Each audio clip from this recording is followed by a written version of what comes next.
We're going to talk about two Americas.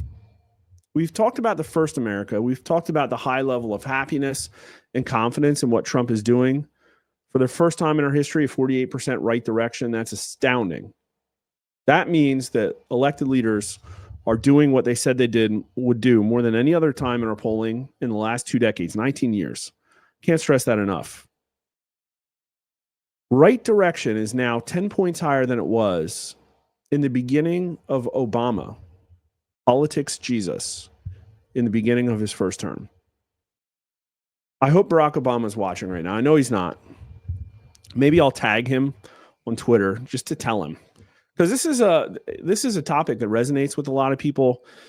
You know, there's an aspect of Trump which is personality driven. Maybe you get his personality, maybe you don't. Maybe you voted for him and you don't like him, and so you'll give him a bad favorability or job approval.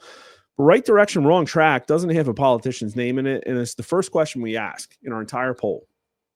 Completely unaffected by the rest of the questions. It has absolutely no priming whatsoever. You're getting pure, unvarnished reading of where we're at. Never higher. Never higher. But we are not out of the woods yet.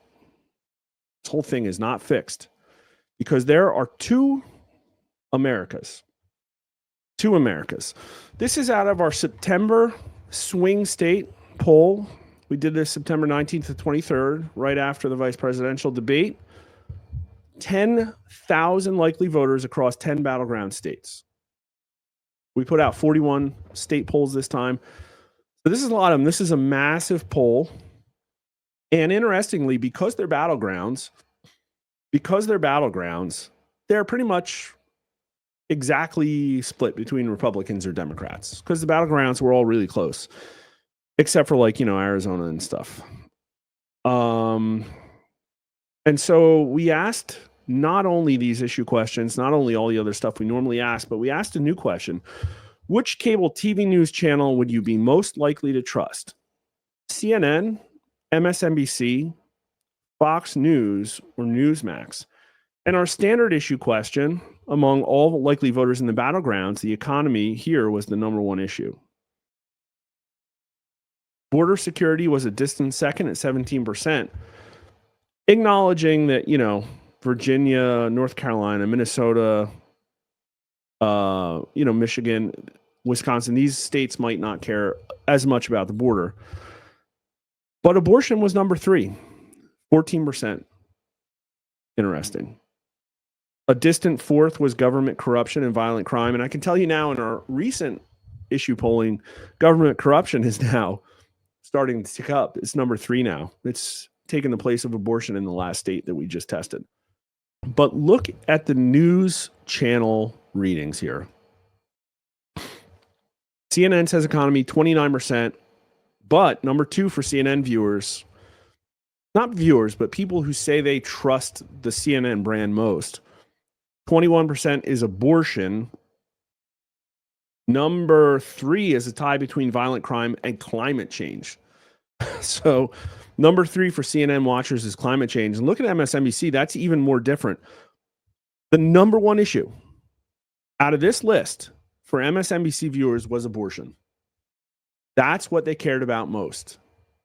That's what they cared about most. And of course, that's a proxy for losing. They just don't like to lose. The Dobbs decision really, really affected their psyche, but abortion beat economy by 10 points. Only 1 in 5 MSNBC trusters said the economy was their number 1 issue.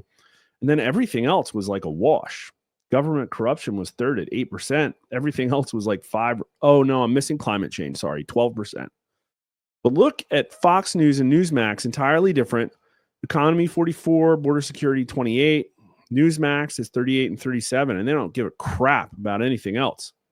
Except for Newsmax trusters are twice as likely as Fox News trusters to say government corruption. That's kind of interesting. I wonder what's going on there.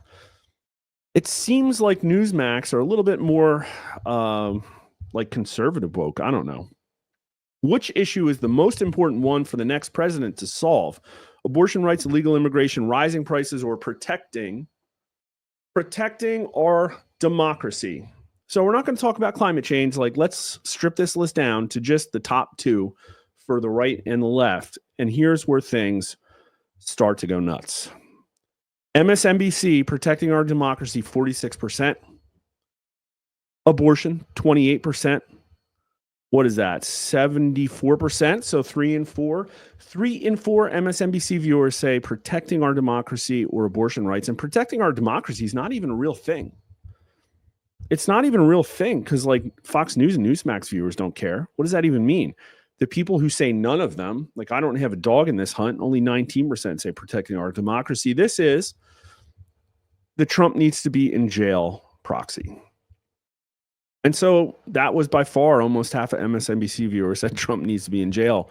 CNN, 32% protecting our democracy, a little less insane. Maybe it's the good work that Scott Jennings is doing. I don't know. But 30% of CNN people said abortion. So that's still 62%. But look at Fox News. Half say illegal immigration. And Kamala Harris went on Brett Baier and didn't even have a good answer for why there was a border crisis. That's incredible. But 32% said rising prices. So that's 81% of Fox News. 86% of Newsmax say those two issues. Two different Americas. I can tell you that even the party results, where I like, this is more of a signal than the party numbers. It's really crazy. It's like two different, completely, like, these people believe totally different things. They have a totally different fact context. And as we know, objectively, illegal immigration and rising prices are real problems that did rear their ugly heads under the Biden administration. So if you look at CNN and MSNBC, those are kind of like canards. Like, is abortion really a problem? I don't know. It was kicked back to the states. Like, what really happened? Net. I think some people have said abortion's increased. Rising prices, they don't care. Protecting our democracy. Like, what does that even mean? Like, Biden won his election. So that's kind of weird when you have a whole group of people who will say that fake issues are their number one issues. They have self-sorted, and it's not healthy. And it's been happening for a long time. And COVID was a big component of it. Because MSNBC, especially, their ratings shot up during COVID. But here's part of the context we're looking at. We've talked about this before, but we're going to keep going back to this, I think, many times over the coming year. Let's look at the headline. Civil War II, many voters think it's likely. The possibility that America could face another civil war soon is not too far-fetched for a lot of voters. And to the crosstabs. How likely is it that the United States will experience a second civil war sometime in the next 5 years? April of 2024, I can guarantee you that the numbers would have been higher in August or September if we had asked them. But 41% say at least somewhat likely, 16% say very likely. And you could say, well, that 16% is kind of low.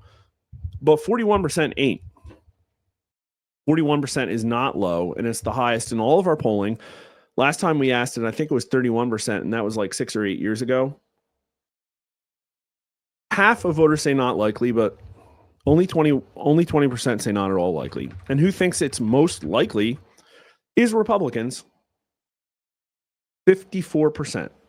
Over half of Republicans think a civil war is coming in the next few years. Only 15% say not at all likely. Scary stuff. Scary stuff. Thinking of this year's presidential elections, is another civil war more likely to happen if Joe Biden wins or if Donald Trump wins? Or will it not make much difference?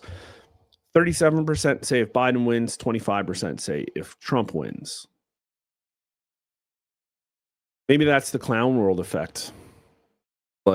After all he did, how could Biden still win? Now, that would show that people, I guess, were a little bit more concerned about conservative violence. And that held up because we asked this in October of 24. Many voters expect violence after the election. Less than 2 weeks before Election Day, roughly half of voters expect violence when it's over, no matter who wins the White House. And that's true, but there is a signal in here that we're going to look at. How likely is it that there will be a violent reaction after the election if Kamala Harris is elected president. 51% said likely, 26% said very, only 15% said not at all likely. The same question asked about Trump only got to 47%. So with Trump, it was 4 points less. So people were more concerned about Kamala Harris winning, sparking violence. But why is that? Look at party, shall we? 64%. Am I doing this right? Yeah, 64% of Democrats said it was likely if Kamala Harris wins, but only 53% of Republicans said it was likely if Donald Trump wins. And so the Democrats have an edge here, 36% very likely. And I think that has something to do with MSNBC, who has portrayed MAGA people. And maybe you could say it was January 6th. But this is the context here. Like almost 2/3 of Democrats thought there would be a violent reaction if Kamala Harris won. So what we're seeing, I think, is a lot of pent up, like latent capacity for violence, frustration, anger. And what's weird is that for the first time, now we're asking about anger, but it's not anger with the other party, which got high, because when we asked who's America's biggest enemy as it enters 2024, back then, actually Democrats took the number one spot. Democrats, according to U.S. likely voters, were the number one enemy facing America, followed by China, followed by the Republican. Sorry. It was Republican Party. Yeah, followed by the Republican Party, followed by Russia. And so political tension very high. But here's what we got now. These numbers are unreleased yet. You're seeing something brand new. They're really great. I talked about them at CPAC, but I think this is the first time I've actually shown. Maybe, did I show them Wednesday? I don't think so. I don't think I had them yet. This is like the first wave of the questions that we're going to be asking about this whole chaotic situation, this whole kleptocracy that's starting to unravel faster and faster and faster by the day. We're going to look at some signs that it's accelerating. But how likely is it that some employees of the federal government have engaged in fraud to enrich themselves with taxpayer money? 47% say likely, 23% say somewhat likely, for a combined total of 70%. 7 in 10 U.S. likely voters, only 25% say not likely, only 7% say not at all likely. Let me say that again. Only 7 out of 100 U.S. likely voters say that it's not at all likely that some employees of the federal government have engaged in fraud to enrich themselves. That is not a sign of confidence. And geez, these are almost a week ago now. Think about all the stuff that's been uncovered just in a week. I can't, like just today, there was all kinds of wacky stuff. And the party numbers are astounding. 60% of Republicans say very likely, 18% say somewhat for almost 8 in 10 Republicans. And independents are at, 72%. Democrats say it's less likely, but it's still 59% of them, but only 33% say very likely. How would you describe your current feelings about the amount of waste, fraud, and abuse in federal government spending? 45% say very angry, 25% say somewhat angry for, again, 7 in 10, only 25% say not angry, only 8% say not at all angry, only 12% of Democrats say not at all angry, only 23% of independents say not angry, 70% of independents are angry, 43% very. It goes on and on and on. People are angry. So combine this with right direction, wrong track, and Trump approval. What does it all tell you? Well, Trump approval is Trump approval. I think it's 50. It's going to stay there, plus or minus 2 points. Right direction is the highest it's ever been. That's important. That's a signal. And now, 7 in 10 Americans are angry. Almost half of them are very angry. And they don't even know the half of it. We've barely scratched the surface. This is going to get wilder and wilder. Now, I'm going to try and bring this up. I couldn't find better graphics. This is a Trump Truth of Harvard-Harris poll. And they're good enough for me to cite. I like them. And the reason I bring them up is because I just haven't had a chance to ask all these questions. So Harvard Harris does, I think, a monthly poll, and they'll just pack the whole poll full of like questions about one topic. Whereas we tend to do like multi-topic on a nightly basis. Well, there's some interesting stuff in here.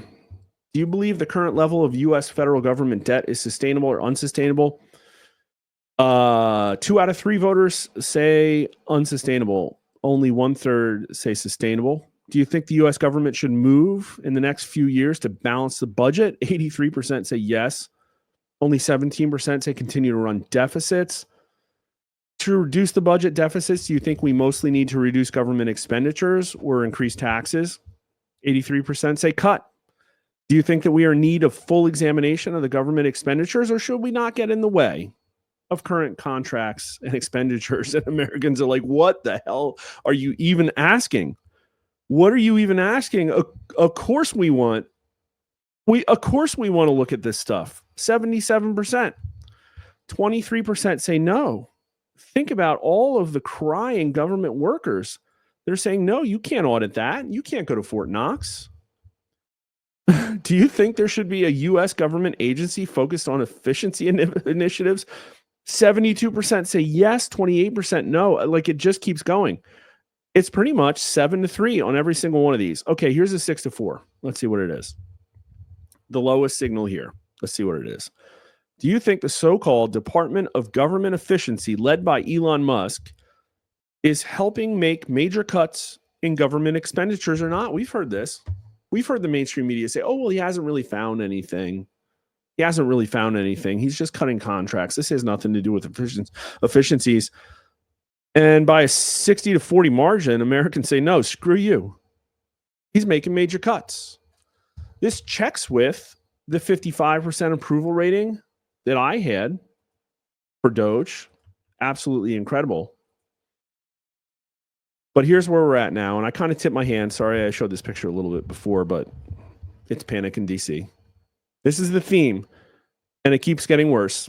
And I'll spare you all the details. Yes, there are even more search terms that defy all explanation in Washington, D.C.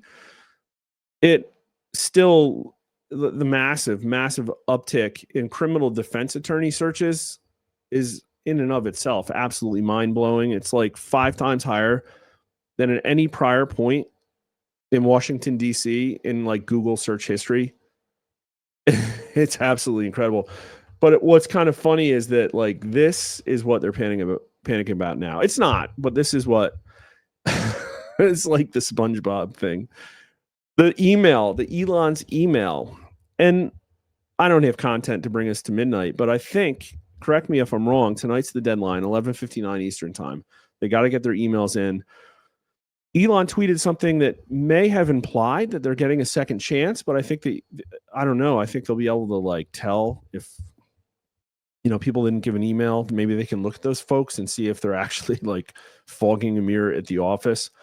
But here's what they got done last night. Cried about Trump, cried about Elon, made it into the office once, read some emails, and then cried about Trump and Elon some more. And if you go to Reddit, like this is pretty directionally correct. This is like literally like pretty much what they're doing right now. It's really crazy. So this email's going to come and go, and it's a good idea. And I have some opinions about it. Most people say, well, you work for us, you work for the government, you have to be held accountable. This is just an email. And that's actually not the complaints I've heard on Reddit. It isn't about having to type the email. Although some histrionic Reddit people did not like the idea of having to do it over the weekend. They think that being a government worker affords them special rights and privileges, not least of which is to not think about work at all when you're not in the office. So whatever. Like 0 private sector employees get that.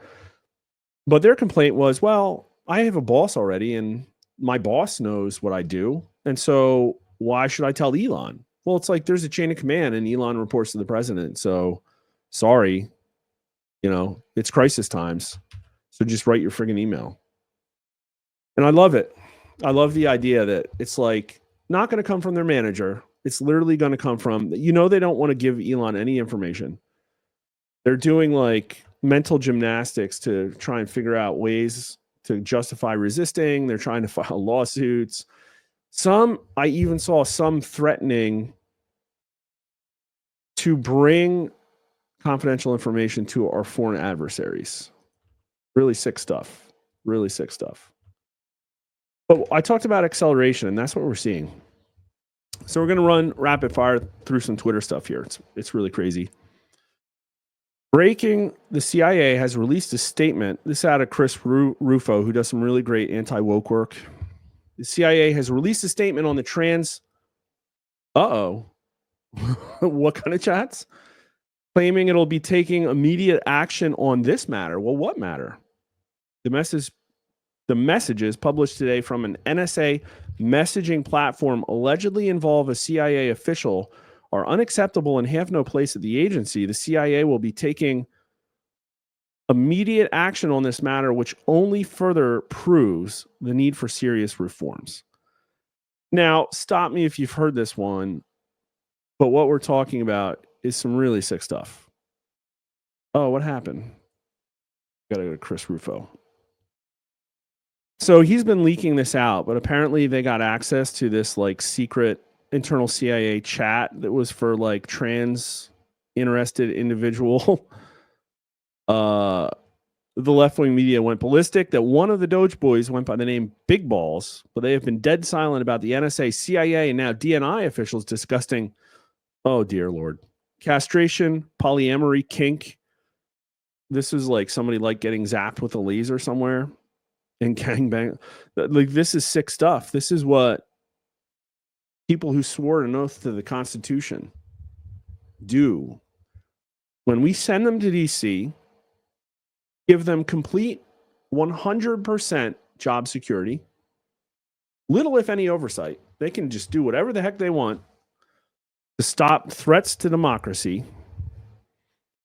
They don't get paid that great, but you know what? They got 5 other streams of income. They have really great benefits. We're going to pay for them their entire life. You can start work at 20, finish at 40, go get another career, go be on like 5 different boards while still siphoning money off of 501c3. And yeah, okay, sure, whatever. Not, whatever. Like Sean Hannity says, there's some good ones. Really seems like Reddit's trying to tug at the heartstrings, because every single Fed News whinge post seems to be a vet. It always seems to be a vet. And I have no tears for that, because, people who enlist in the military swear an oath to support and defend the Constitution of the United States from all enemies, foreign and domestic. And sometimes that oath means they have to storm the beaches of Normandy and get shot in the face by a German machine gun. And if you're a federal worker, your constitutional duty is to be fired. Sorry, I have no sympathy talking about your disgusting kinks all day and then posting on Reddit about how bad it is you have to drive to work. Then there was, I think Cernovich broke that apparently the people who, and I don't know his source, but apparently the people who operate the polygraphs for FBI security clearances, I had mine, are allegedly, according to him, pedos, enjoyers of the cheese pizza. And they were purposely failing people on polygraphs to prevent Trump from being able to hire the people he wanted. It goes deeper and deeper and deeper. This is the world's biggest onion that we're looking at. There's layers upon layers upon layers. Then there's this. And again, we're wading into rumors, unsubstantiated reports, but these are from sources that I trust. I trust Emma Robinson. I've been on her show a bunch. She does good journalistic work. Rumor, I'm hearing that some generals were caught shredding documents, and that the FBI has raided the homes of some CIA officials. Wow. It's accelerating. There's panic in DC. This is why everybody's lawyering up. This is why searches for extradition and statute of limitations are off the hook in Washington, D.C. right now. We actually saw the searches for paper shredders spike up in D.C. It's a real thing. It's a real thing. Absolutely incredible. And then you got Reddit. Reddit is getting horrifying. So we did some Reddit before. We actually went and looked at some violent calls to violence in Reddit.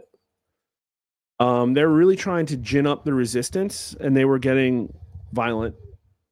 The point where the CEO of Reddit had to step in and threaten subreddits with being closed down because the moderators weren't holding people accountable in their subreddits. I even saw a new subreddit.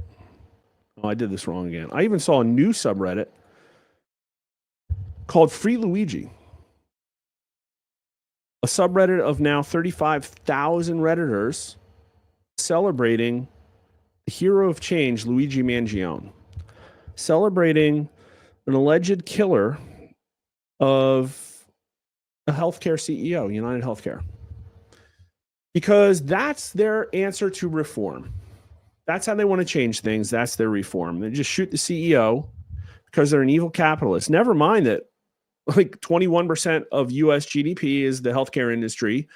And I think over 50% of that is benefits out of Medicare and Medicaid. And so how much of that, crowding out private healthcare spending, making everything more expensive, I bet you that government payments through Medicare and Medicaid kind of set the floor for what private citizens have to pay through their health insurance. Maybe it's not the healthcare CEOs at all. Maybe it's the government. Maybe it's the fascism between the government regulators and the insurance and healthcare industry who've come together to fleece Americans just like everybody else. So follow Reddit Lies, because Reddit's the place to watch the insane core left right now while they put the pieces together. I saw for a lot of things. Yeah, here's somebody calling for an assassination. That's great. James Comer tells Breitbart the DOJ, FBI, IRS, and SEC were all investigating Joe and Hunter Biden, but they were told stand down. Jim Biden was being investigated by Medicare for fraud. 6 banks reported to the Treasury Department the Bidens were committing financial crimes, but everyone was told to stand down. Can you imagine how co-opted the entire government was under Obama, that every independent agency the media pretends Trump is trying to nefariously control were told to stand down? And of course, they just did it. Sure, yeah. We can't resign. I was taught in military officer ethics not to obey an illegal order and not to put up with anything unethical. And the final recompense is to resign and maybe wind up in jail, because ethics and following the law are more important than your own personal career. And that's not something that apparently anybody in the government cares about. We didn't see really hardly any whistleblowers. We didn't hear anybody resigning and running to the press. It just didn't happen. They're like, yeah, sure. Useful idiots, the whole lot of them. But what's crazy is now we're hearing this all at once. This is all stuff I pulled from like literally today. Panic in DC. It's all coming out. We're going to know how bad it was. And maybe they won't be able to go after Joe Biden. Maybe his family's all pardoned. But you can see why a public opinion aficionado is interested in this happening. I have no idea where this is going to bring America. I don't know what the new normal is. I really don't know, because things are way worse than we ever thought possible or knew, and we're finding it out on a daily basis, including this one. Now, I know the person this came from. I'm not going to reveal their name. I trust the person, but this is an unsubstantiated, this is not real news yet. But I think there's something here. I don't know what's true and what's not, but it's worth a read because of where it came from. And I think it will directionally give you an idea of how bad things were, how much we're all going to find out. This was a memo sent to our main account in our DMs. If you're a warrior going to fight in DC, there's a fear factor. Go back and watch Bill Barr's interviews in spring and early summer of 2020. This is before everybody was photoshopping him with Kentucky Fried Chicken bucket. This was before everybody was passing around that picture of him with the water bottle. It was during COVID when the grand juries were shut down. He was giddy about what Durham would reveal. I remember this. I remember how hyped up Durham was. The picture of him emerging from the swamp in Thunder and Lightning. He was considered the honey badger. Everybody was like, oh man, this guy's way better than Jeff Sessions. Watch his interview with Ted Cruz. Now, I didn't get a chance to watch it, but maybe y'all can. I take Patrick Burney with a giant dose of salt, and maybe that's the right thing to do. The former Overstock CEO. He's definitely had some bangers. He's definitely uncovered some stuff about election integrity. And out of his own words, I think that's where I heard about Operation Snow Globe, Obama's attempt to control Hillary Clinton, as well as his involvement in uncovering, in some ways, I'm not sure what, the U.S. Postal Service trucks that the Postal Service is sitting on, like who paid for those trucks in the 2020 election that a whistleblower alleged were filled with fake ballots. But he said someone close to Bill Barr was killed in July of 2020. Was that what it took? The fall of 2020, he, Bill Barr, moved to Trump can't win. He wrote that in his book. Did very few interviews from August until the election. I remember this. He was like AWOL. And then blocked so many 2020 election fraud investigations, not just the Pennsylvania counterfeit ballots truck driver. Yeah, that's the one I was just talking about. U.S. Attorney Pack from the Northern District of Georgia testified to the Senate that he was blocked, as well as the U.S. Attorney in PA personally blocked by Bill Barr. This is where he got that Kentucky Fried Chicken basket. I'm watching Dan Bongino this morning. He's scared. I didn't watch the whole thing. I saw his clip. I think touched, invigorated. I don't know about scared. I don't know. Elon is literally sleeping in a government office and keeping his kids close, and I don't know what to make of it. The left is getting more insane. The right is a bulldog with a bone, not going to let go. There's no way this toothpaste gets put back in the tube. I don't think public opinion is going to allow it. Could you imagine like the same old rhinos running for 2028? They're all going to get obliterated. Can you imagine like Nikki Haley's going to get like 2% of the vote in the primary? Not even come close. I don't like personally DeSantis' prospects necessarily either. Because imagine if he had won. I think people are going to put two and two together. It's like, we probably wouldn't have seen this. DeSantis probably wouldn't have engaged in Elon Musk. And I don't think Musk is every component of Donald Trump's presidency here, but you got to admit that it's a really genius setup. He's Donald Trump's bullet sponge. He's taking all the hits, the public opinion hits. He's bringing a level of zeal and planning to this that I don't think anybody thought was possible. And just look at what we're being uncovered. If you haven't, please just spend an hour today. Go to Elon Musk's Twitter feed, even if you don't use Twitter. I don't think you have to sign up. Just scroll back and just look at the absolute insanity of the stuff that's getting released. It's very reasonable to think that this level of fear that we're talking about here is like legitimate. This is what you would expect if there was going to be a military or police state coup. This is the kind of sentiment. People going to government, pledging to overhaul it, reform it, hold people accountable, only to have like generals shredding documents, people threatening folks, people trying to whip up. And listen, I think Reddit is rife with intelligence assets, people trying to whip up violence. I'm surprised we haven't seen the black and yellow signs and pallets of bricks yet, but I guess that might be because of the USAID money, because it turns out that George Soros wasn't necessarily funding as much as we thought he was. Turns out that he was just as big a leech as everybody else. So where we're at is that we've identified the parasite. It's very big and the host was almost killed. Trying to rip the parasite out because it's killing the host and it's not letting go. But it has palpable fear. This represents what I've been saying. I think I said it last Wednesday.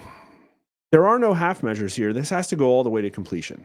Because if the current set of Democrats get back in, I think it's fair to say that there's a lot more on the table than there was just under Joe Biden's term. It's important that Trump, Doge, the new FBI leadership, etc., get as much done in the next 18 months as possible. Because if the GOP loses the House in 2026, which is the historical norm, that's true, the last 2 years of Trump 2.0 will be impeachment hearings again, just wall-to-wall impeachment hearings. The deep state is wounded and furious. Of course, if the administration can't get its achievements and messages out well, and the economy is gone, the GOP won't lose the House. Better safe than sorry. I don't know.